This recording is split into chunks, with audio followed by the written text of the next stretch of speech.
Эфир телеканала «Осетия Рыштон» продолжает программа «Вечерняя смена». В студии Зарина Бабачева, мы в прямом эфире. –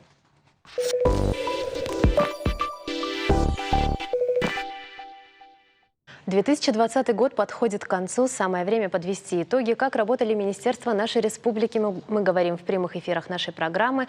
Ну а сегодня у нас в гостях министр образования и науки Северной Осетии Людмила Башарина. Здравствуйте, Людмила Вячеславовна. Ну что, как прошел год? Рассказывайте. Ну, наверное, я скажу ставшую уже тривиальной фразой, что год был очень сложный, но он был сложный не только для системы образования, для всех.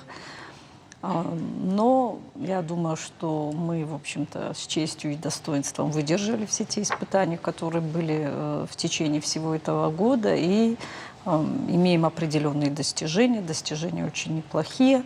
Но, тем не менее, как любые думающие люди, мы сделали соответствующий вывод, над которыми будем работать в следующем году. Безусловно, достижения. По-моему, школы, университеты, детские сады, вообще все учебные учреждения вынесли что-то новое в этом безусловно, году. И опыт дистанционного образования. Ну, во-первых, он, безусловно, подчеркнул ту важность, которую имеют вообще все социальные институты, в частности, образование, как это важно ходить в школу, какое огромное значение играет педагог в жизни ребенка и вообще во всем процессе воспитания ребенка. То есть все это настолько было ярко и выражено, что, в общем-то, все мы соответствующие выводы в этом отношении сделали. А какие задачи легли на плечи министерства в этом году? Ну, в этом году Министерство образования, безусловно, продолжило реализацию национального проекта образования.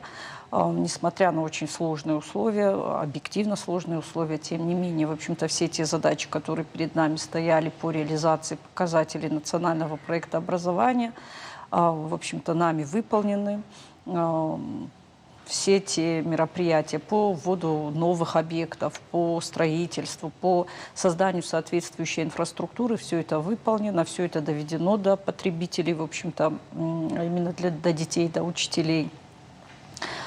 Безусловно, два, наверное, очень значимых проекта, которые были с сентября месяца реализованы, это выплаты за классное руководство, дополнительные средства федерального бюджета, ну и организация питания для всех обучающихся с 1 по 4 класс.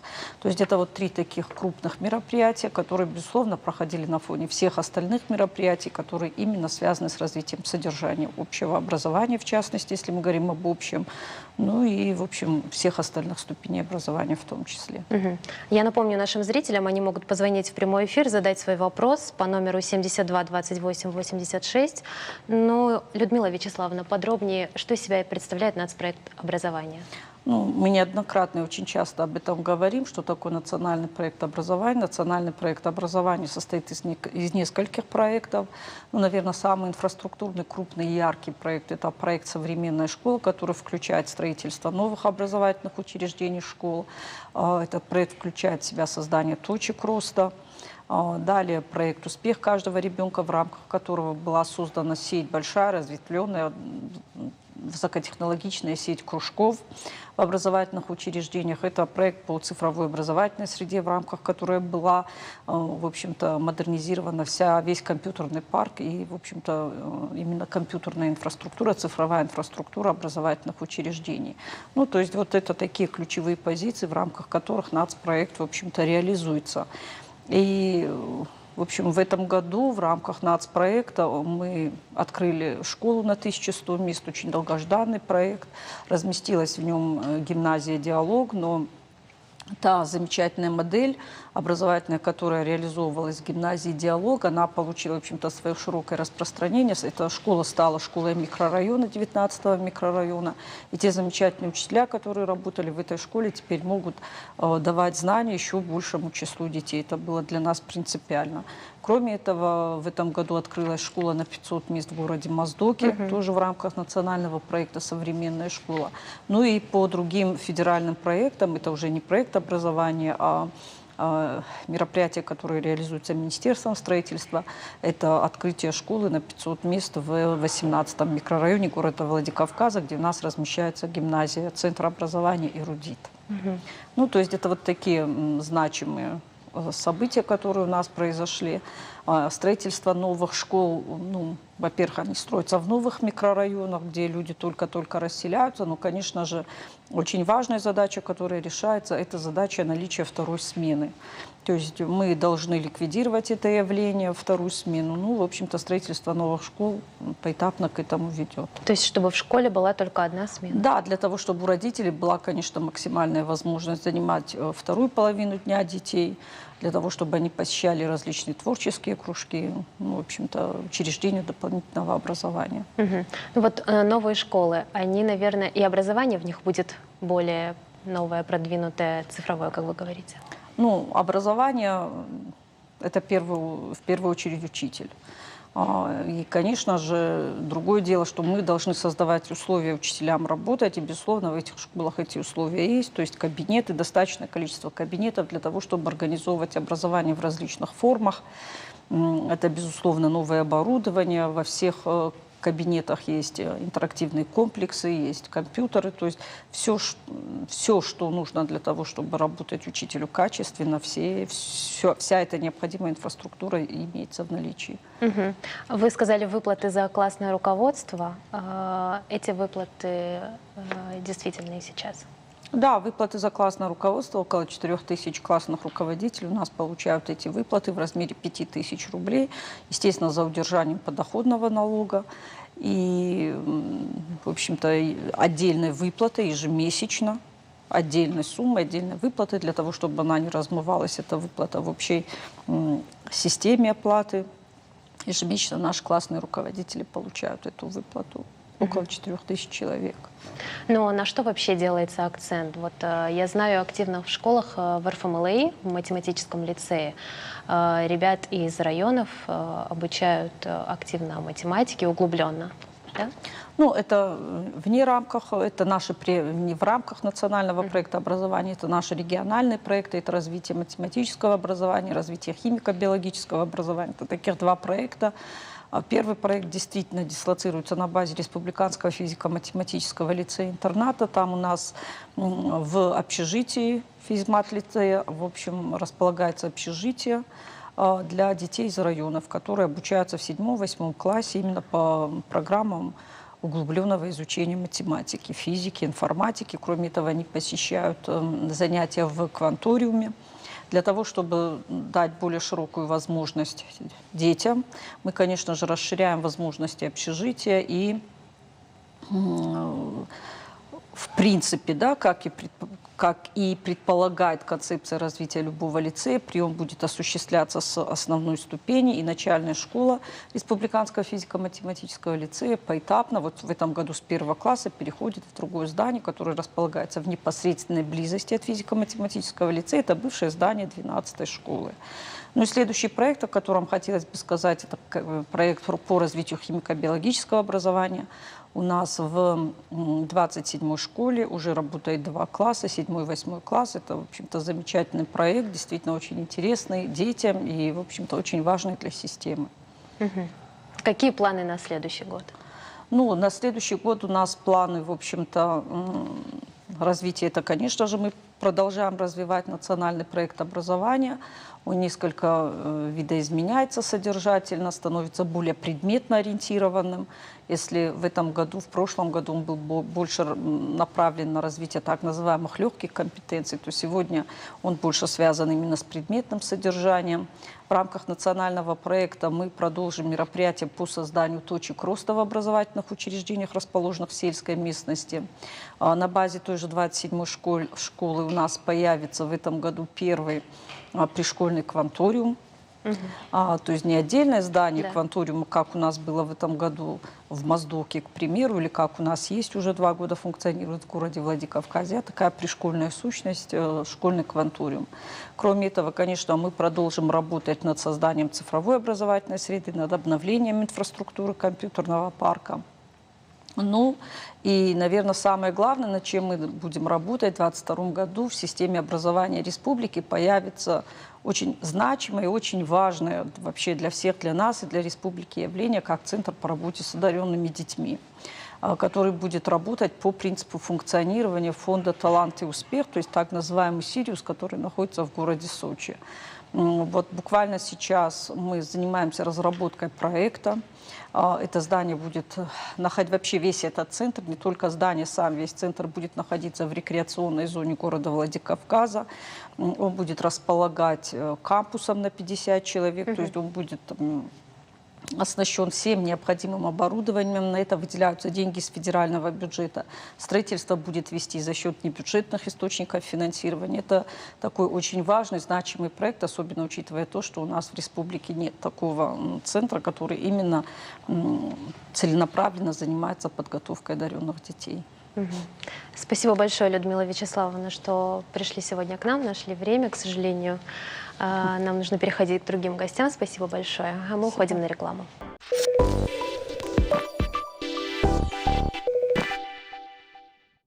Мы вновь в эфире. Это вечерняя смена. Выплаты на детей от 3 до 7 лет, материальные выплаты в период пандемии и организация празднования Дня Победы.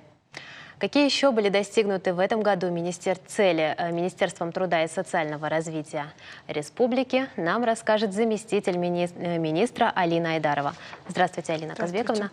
Ну что ж, начнем мы с нацпроекта «Демография», как вы отметили только что.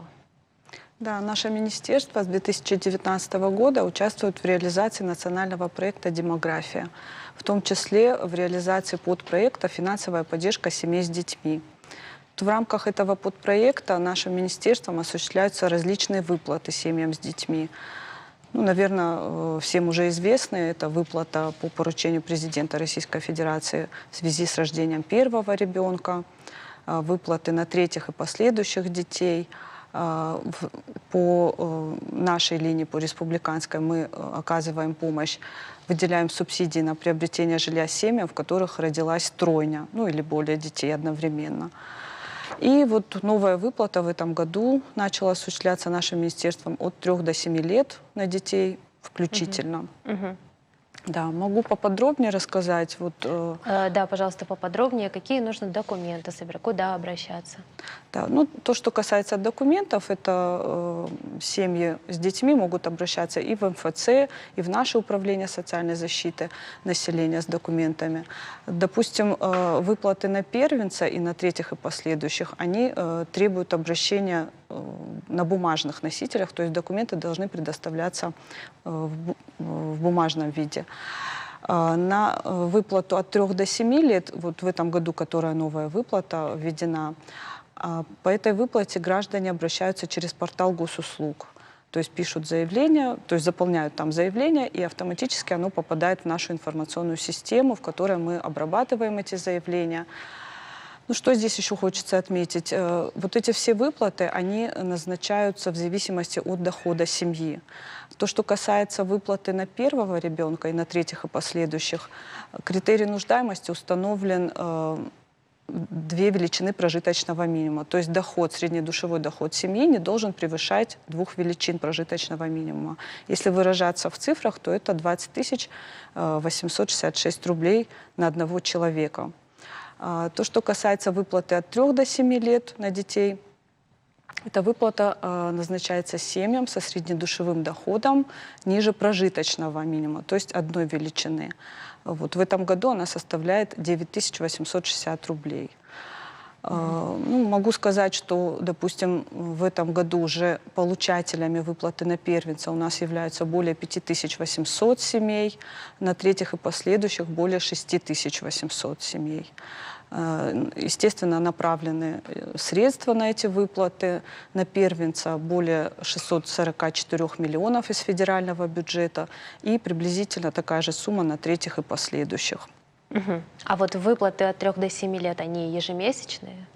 Да, они ежемесячные, то есть возраст ребенка учитывается. При достижении ребенком 3 лет начинается эта выплата и до достижения ребенком 8 лет. То есть вот эта выплата назначается, осуществляется в этот период. А в среднем какая сумма? Суммы могу тоже назвать. Вот на первенца у нас осуществляется в размере прожиточного минимума на ребенка. Это составляет 10 087 рублей в текущем году размер. На третьих и последующих он немножко выше, тоже размер прожиточного минимума на ребенка 10 280 рублей.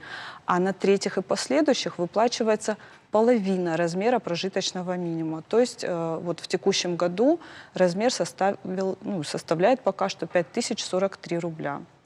Мы уже назначили выплату от 3 до 7 лет на детей на более чем 35 тысяч детей, и осуществлены уже выплаты нашим министерством на 1 844 миллиона рублей. Ну и как бы эта выплата, естественно, продолжается. Мы начали прием заявлений с 20 мая, до сих пор ведется прием заявлений. Здесь важно сказать семьям, чтобы они успели подать это заявление, ну, у кого есть такие дети, да, вот в этом возрасте, до конца текущего года. Почему? Потому что тогда они смогут получить право на перерасчет с января текущего года этой выплаты. То есть получат всю сумму за год сразу. А многодетным семьям что-то выплачивается? Многодетные семьи, они, в принципе, имеют право на все вот эти выплаты. Как раз-таки выплата на третьих и последующих детей, она очень существенная для поддержки многодетных семей. Если раньше мы до 2020 года выплачивали только либо там на третьего, либо на четвертого, в зависимости, как рождался ребенок, сейчас мы выплачиваем на каждого такого ребенка. То есть были внесены изменения, и эта выплата осуществляется до 3 лет включительно. То есть пока ребенок вот того возраста не достигнет. А выплаты в период пандемии какие были?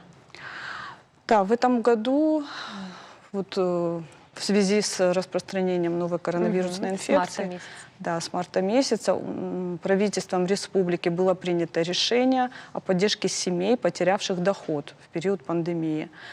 И по постановлению правительства, оно было принято в апреле текущего года, нашим министерством был организован сбор заявлений от таких семей, которые пострадали, члены семьи которых потеряли доход. И осуществлены были выплаты. Ну, здесь что можно сказать? У нас была создана межведомственная комиссия, каждое заявление отдельно рассматривалось, и как бы по решению комиссии принималось решение об оказании помощи. Более 5000 семей получили такую помощь на сумму более 41 миллиона рублей из республиканского бюджета. Кроме того, нашим министерством проводилась работа по оказанию гуманитарной помощи семьям в этот период. Вот, активно, особенно в весенний, летний период. Был создан штаб при министерстве. В этот штаб вошли представители благотворительных организаций, волонтеров. И мы общими усилиями при помощи наших комплексных центров социального обслуживания мы оказывали помощь семьям. Особенно, конечно, пожилым гражданам, многодетным семьям, инвалидам, доставки даже продуктов, питания каких-то лекарственных средств и так далее. Также вы помогаете ветеранам, насколько я знаю. Да, ветераны, конечно, у нас это отдельная категория, заслуживающая постоянного внимания и заботы. И каждый год, ежегодно принимаются решения главой республики об оказании им внимания. Вот в текущем году по поручению главы республики Вячеслава Зелимхановича нашим министерством были осуществлены доплаты к выплате ко Дню Победы. То есть все, наверное, слышали, что по указу президента России всем ветеранам войны были осуществлены выплаты в размере 75 тысяч рублей, а мы со своей стороны из средств республиканского бюджета осуществили доплаты в размере 25 тысяч рублей. Получили эту выплату 343 ветерана на сумму более 6 миллионов рублей. Ну, кроме того, конечно, много мер социальной поддержки для ветеранов. Вот ежегодно мы оказываем помощь ветеранам, нуждающимся в проведении, допустим, ремонта. Выплачивается им единовременная выплата в размере 100 тысяч рублей. В текущем году такую выплату у нас получили 16 ветеранов. Ну, это только в текущем, в предыдущие еще больше. А вот если ветерану необходима помощь, они обращаются или вы как-то проводите мониторинг? Ой, ветераны у нас на постоянном контроле, им даже не надо обращаться. У нас за каждым ветераном закреплен социальный работник, мы мониторим их социально-бытовое положение, все их вопросы возникающие, стараемся сразу реагировать. Вот в этом году был немножко, конечно, изменен формат, Парад Победы, как вы знаете, проводился. Как бы участники войны, к сожалению, не смогли принять участие. Так вот, по поручению главы мы даже тем участникам Великой Отечественной войны, у которых не было возможности посмотреть парад по телеканалу, вашему, я помню, транслировался он, мы оказали помощь и в приобретении спутникового этого телевидения, тарелок. 30 ветеранам мы такую помощь оказали. Спасибо большое, Алина Казбековна, что нашли время и пришли сегодня к нам. Спасибо вам. У нас небольшая пауза.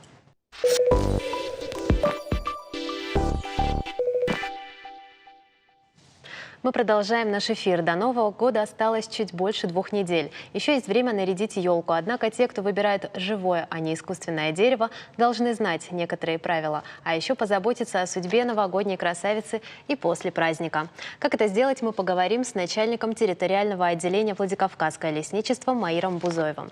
Здравствуйте. Здравствуйте. Ну что за правила такие действуют? Расскажите. В лесном хозяйстве правила очень строгие, конечно, если люди соблюдают это. За самовольные порубы елок, хвойных пород, штраф от 3 до 300 тысяч рублей. А если ущерб большой, то вплоть до уголовного дела. Мы разъяснительные работы проводим с народом, с населением. На нашей территории Владикавказского лесничества в 2 местах растут хвойные породы. Сосна обыкновенная. В 2 местах это... В Кармадоне, это Гизельдонское участковое лесничество, и в Фиягдоне, Зивгиш, это Зорикавское участковое лесничество. Там площадь составляет 130 гектаров в Зорикавском лесничестве. А в Кармадоне 40 гектаров. В Кармадоне это культуры, посаженные елки 1958 года. А в Зевгише это, естественно, сами растут. Но существует и охрана хвойных лесов. Охрана у нас 11 человек. Это во главе я начальник. У меня есть заместитель и есть участковые лесничие. А в каждом участковом лесничестве инспектора. Ну, мы охраняем, следим за порядком, чтобы самовольных порубов не было не только в хвойных лесах, но и в лиственных лесах. Наша площадь составляет 34 тысячи 178 гектаров. А за последнее время уже были нарушители? Если честно сказать, нарушений лет 4-5 нету, благодаря это нашему бывшему министру Мамиеву, Чермену Михайловичу. Он и воровство, и самовольные порубы довел до минимума, до нуля, если так сказать честно. Благодаря ему. А на что обращать внимание покупателям? Ну, мы на продажу не заготавливаем елки, потому что там мало, во-первых. Во-вторых, надо сохранить это горнозащитные леса. Мы категорически запрещаем заготавливать елки. Ну, есть сейчас эти специальные питомники, которые занимаются обеспечением народа елками. А откуда к нам в республику поставляют? В республику поставляют в основном с Ростовской области, Воронежской области, Липецкая область. Вот в основном из этих регионов. А у продавца какие должны быть документы? У продавца, да, во-первых, должны быть санитарные эти книжки или как-то, плюс накладные, что действительно они не ворованные, что их привезли, купили. Сертификаты должны быть. А здесь, вот как я слышал по радио, в 8 местах законно отвели места, где будут продавать елки. И ради Бога пусть покупают. Но не воруют и не занимаются самовольными порубами. А скажите, вот что жителям делать после Нового года с елкой? Жителям после Нового года, вот как обычно бывало, они кидают их на улицах, мусорят. Ужасно, Это неправильно, да, это жалко их, во-первых. Во-вторых, это надо собирать в одну кучу. Если есть возможность, их надо перерабатывать, как в России А у делают. нас есть пункт приема? Нету, Нет? нигде нету. Одни отвозят на свалку. А на самом деле в России много этих есть заводов, которые перерабатывают эту хвою и на корм животным дают. А почему у нас нет подобного? Ну, не знаю, это, наверное, зависит от руководства республики. Если... А возможно ли такое, что вот у нас появятся свои елки, и мы не будем привозить их? У нас частники сейчас тоже выращивают. Я несколько лет работал замдиректором в селекционном центре, питомник вот, на Реданте. Мы выращивали почти до 10 тысяч каждый год продавали. А сейчас этого питомника нету. Ну, сейчас организовали новый питомник в Хаталдоне на базе ГАО «Алания лес». Директор там Кисаев Игорь Садионович.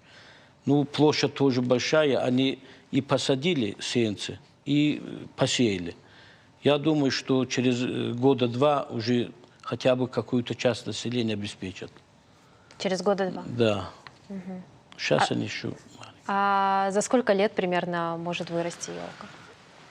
Ну, там тоже хвойные делятся на породы. Есть сосна, сосна обыкновенная, сосна банкса, есть ели. Ель колючая, ель голубая. Ну, они растут медленно, но красиво.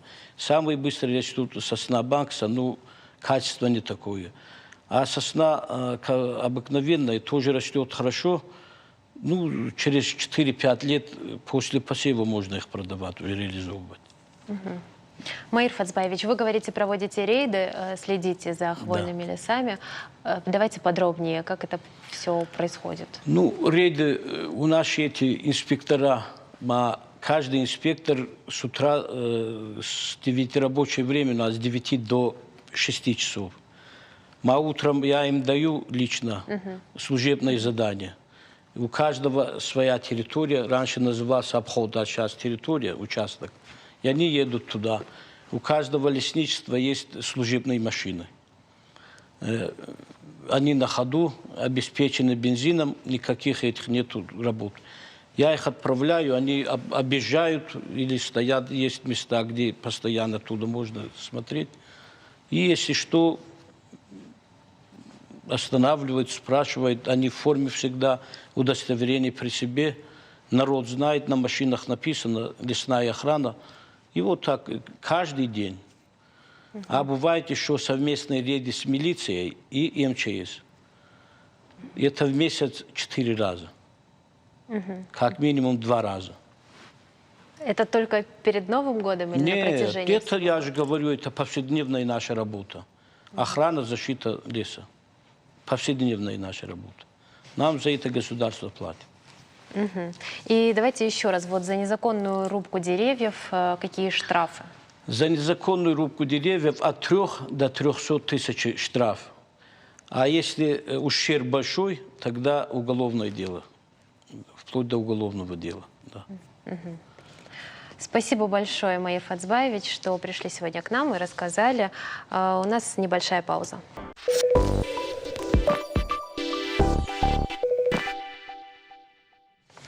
Мы продолжаем наш эфир. Путь длиною в 100 лет. Северо-Осетинский государственный университет имени Костахи Тагурова в этом году отметил вековой юбилей. За это время было сделано немало. Вуз продолжает расти и развиваться. Чем запомнится 2020 год студентам и профессорам? Помимо дистанционного обучения, мы узнаем у руководителя пресс-службы СОГУ Оксаны Царикаевой. Здравствуйте, Оксана. Добрый вечер. Расскажите, что было намечено на этот год и что сделано? Ну, конечно же, о праздничных мероприятиях к столетию.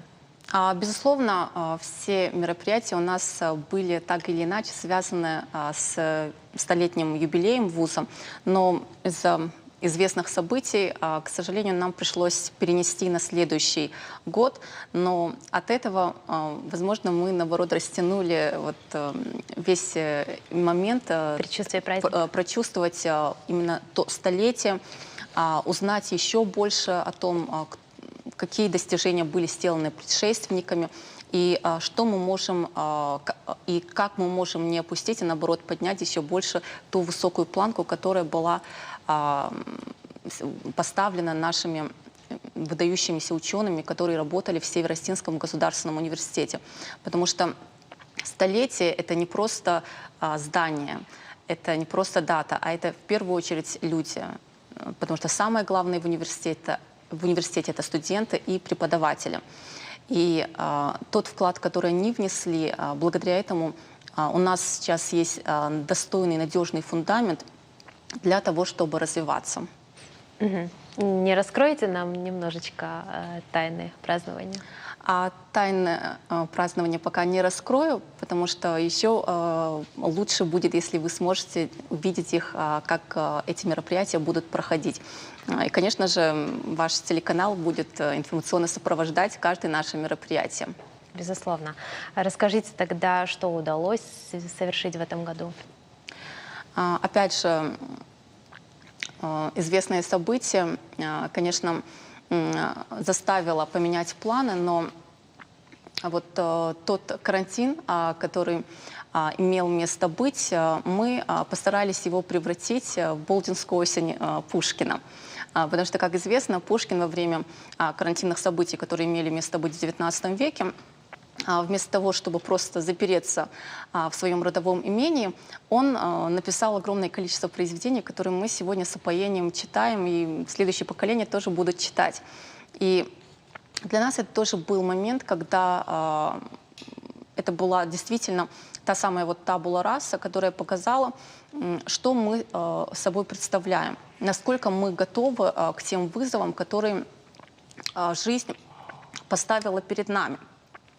И действительно, вот электронная информационно-образовательная среда университета, она показала, что она действительно в рабочем порядке, что можно и должно даже сессию, защиту дипломов проводить и онлайн, и от этого качество тоже, самое главное, не становится хуже. А как привыкали к этому? Как преподаватели, можно сказать, приспособились? Во-первых, у нас не было выбора, потому что другой опции не было, и был только вариант онлайна. И, конечно, более молодое поколение, для них, конечно, современные информационные технологии, они являются знакомым инструментом в жизни. Конечно, это было больше вопросом для старшего поколения, но здесь, опять же, университет, сами молодые преподаватели, студенты, они стали добровольцами и обучали старших преподавателей тому, как проводить занятия в режиме онлайн. И это очень помогло. И здесь очень здорово то, что именно все, и ректорат, и преподаватели, и студенты, мы были командой, которая вместе собралась и решала те проблемы, те вызовы, которые ставила жизнь. Не только перед нашим университетом, но и в тех условиях был весь мир. Но я акцентирую внимание на том, что ни один день из учебного процесса не был потерян. Обучение проходило в рамках расписания, в рамках учебных программ. Но СУГУ активно работал, у вас постоянно были какие-то мероприятия. Да, мы старались не выпадать из процесса. Это касалось и образовательного, и научного, и творческое направление тоже мы не оставляли. Но с точки зрения именно науки и образования, здесь, конечно, в этом году нам удалось открыть на базе Северо-Остинского госуниверситета региональное отделение Российского исторического общества.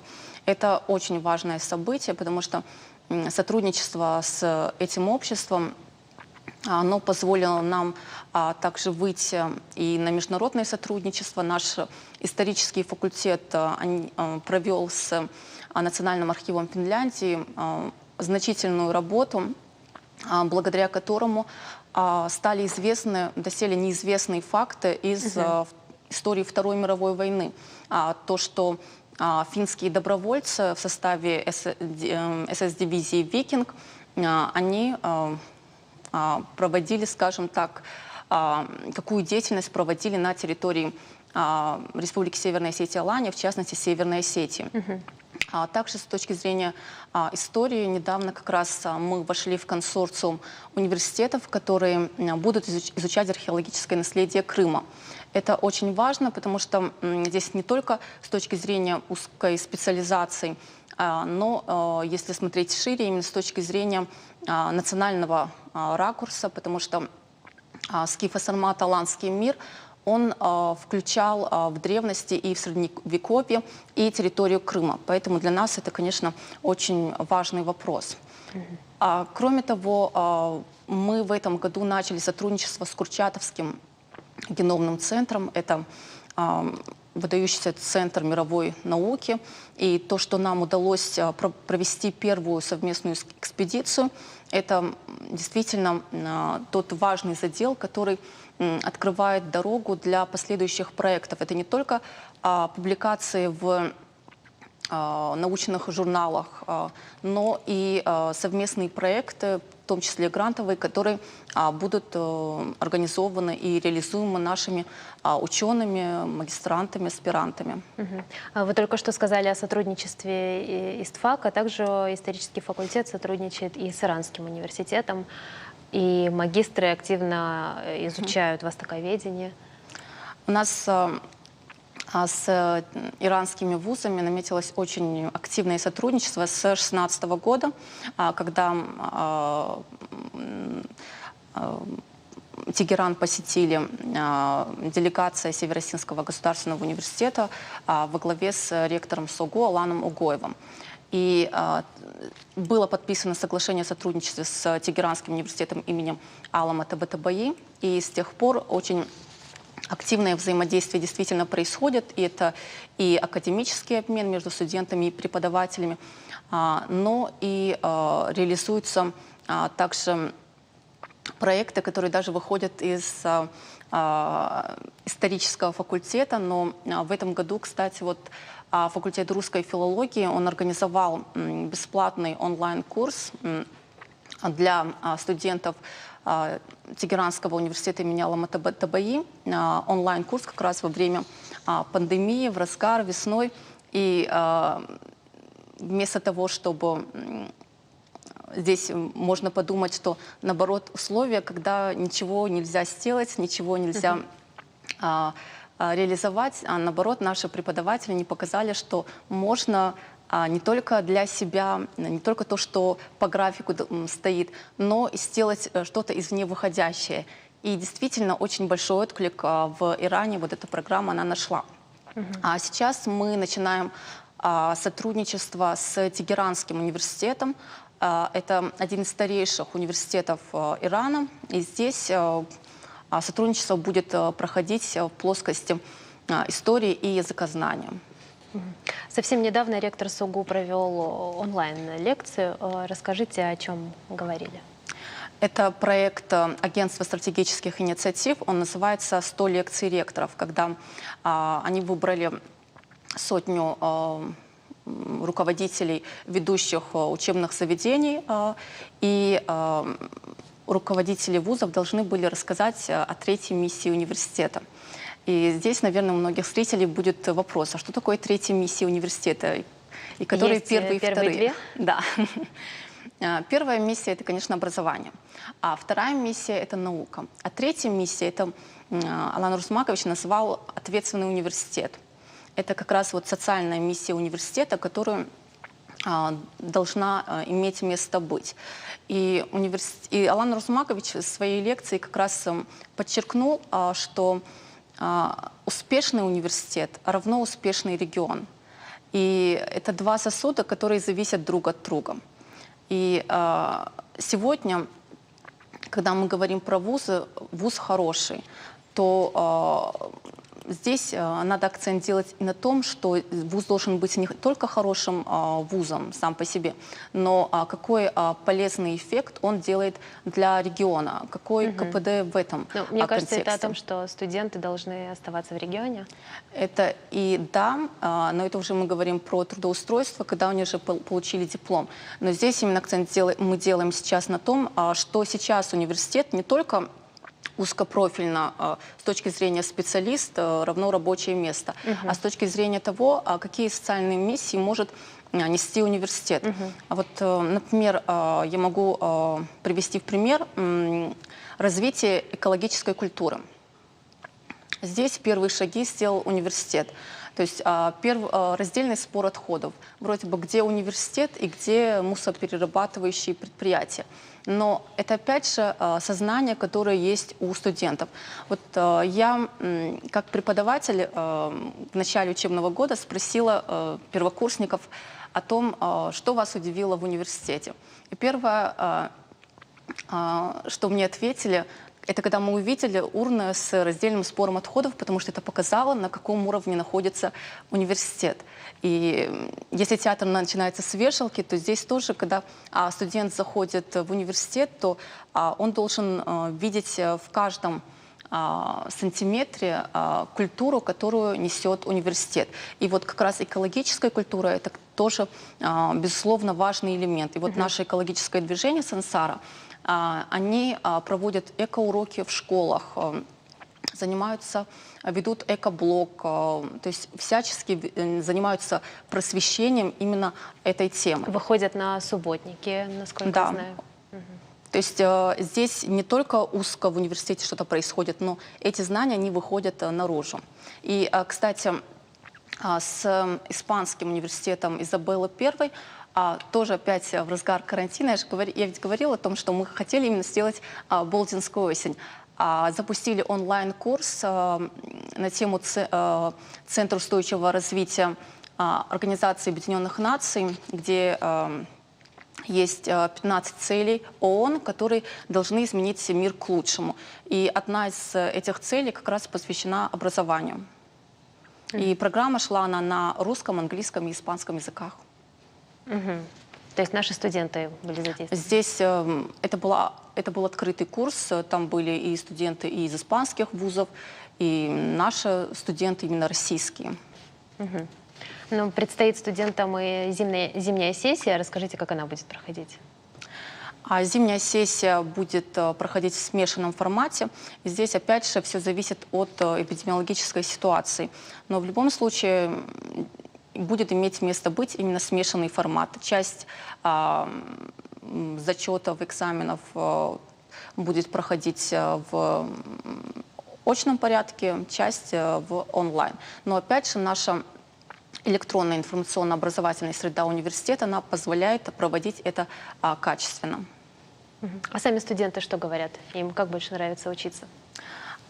Не могу ответить за всех, но мои студенты, они говорят, что они ждут не дождутся, когда опять начнутся очные мероприятия, когда можно будет уже выйти очно. И все-таки, конечно, онлайн можно учиться, но очное общение, оно, конечно, незаменимо.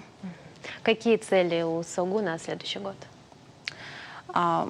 Во-первых, самое главное, чтобы, наконец, эпидемиологическая ситуация она пришла в норму, и уже те мероприятия, которые имеют место быть, конечно, опять же, это вопросы образования, вопросы науки.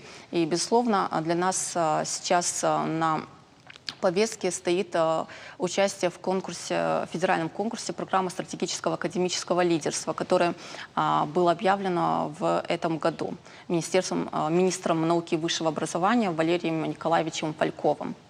Какие возможности открывает этот конкурс? Как раз это ответ на те 3 миссии, которые есть: образование, наука и 3-я миссия университета социальная. Вот победа в этом конкурсе, она может посодействовать тому, чтобы те проекты, которые у нас есть, они быстрее с бумаги перешли на реальные действия. А вот социальная миссия, помимо эко-движений, например, что еще? Помимо экодвижения, как раз это включает в себя то, что те мероприятия, которые происходят в университете, то мышление, которое есть в университете, те процессы, которые происходят в университете. Университетская жизнь — это не от пары к паре, а это в целом и творческая жизнь, и спортивная жизнь.